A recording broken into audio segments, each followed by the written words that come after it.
கர்த்தருடைய பரிசுத்த நாமம் மகிமைப்படுவதாக.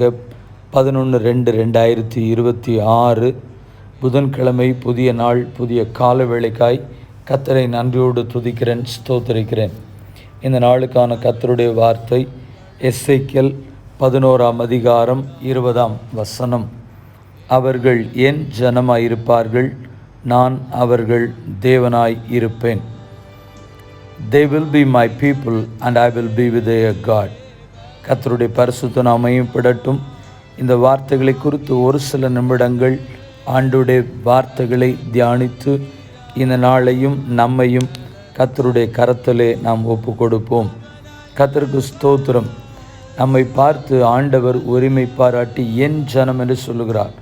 நம்முடைய உடைமைகளை, நம்முடைய பொருட்களை, அல்லாவிட்டால் நம்முடைய சுதந்திரத்தை யாராகிலும் எடுத்துக்கொண்டு, தெரியாமல் எடுத்துக்கொண்டு, அல்லாவிட்டால் நாம் மிஸ் பண்ணி போனதான பொருட்களை குறித்து அப்படி யாராவது இது யாருடையது என்று தெரியுமா, அப்படி என்னுடையது, என் பிள்ளை, என்னுடைய வாகனம், என்னுடைய பொருள் அப்படின்னு சொல்லி நம்ம உரிமை பாராட்டி அந்த பொருள் தொலைந்து விட்ட பொழுது, பிள்ளை தொலைந்து விட்ட பொழுது கர்த்தருக்கு ஸ்தோத்திரம், நாம் அதை எந்த அளவு உரிமையாக என்னுடையது அப்படின்னு சொல்லுவோம் பார்த்தீங்களா? இதே போல தான் ஆண்டவர் என் ஜனம், நான் அவர்கள் தேவன் என்று விழுந்து போன, தூரம் போன, தேவனை விட்டு வழுவி போன ஜனங்களை பார்த்து ஆண்டவர் ஆதங்கத்தோடு கூட சொல்லுகிறதை நாம் வேதத்தில் அறிந்து கொள்ள முடியும்.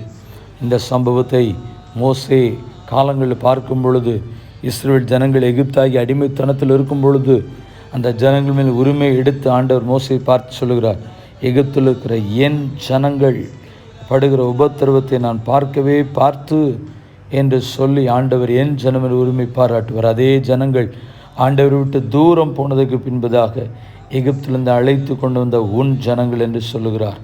ஆனால் உண்மையாகவே ஏசாயா, எரேமியா, எசேக்கியேல் இந்த தீர்க்கதரிசிகள் மூலமாய் ஆண்டவர் தம்முடைய ஜனத்தை என் ஜனம் என்று உரிமையோடு கூட சொல்கிறதை பார்க்க முடிகிறது. நாம் அவருடைய ஜனமாய் இருப்போம், அவர் நம்முடைய தேவனாய் நம்முடைய வாழ்க்கையில் இருப்பார். பிதாவே, இந்த நல்ல நேரத்திற்காக நன்றி.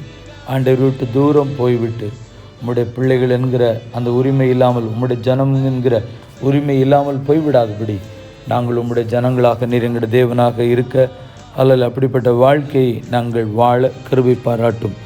இயேசுவின் நாமத்தில் ஜெபிக்கிறோம் எங்கள் பரிசுத்தமுள்ள நல்ல பிதாவே, ஆமென். வாழ்த்துக்களுடன் ஜெபங்களுடன் pastor Jebadas. WhatsApp 9345353730. May Jesus bless you all. இந்த நாளுக்கான கேள்வி, உம்முடைய ஜனம் என்னுடைய ஜனம் யார் யாரிடத்தில்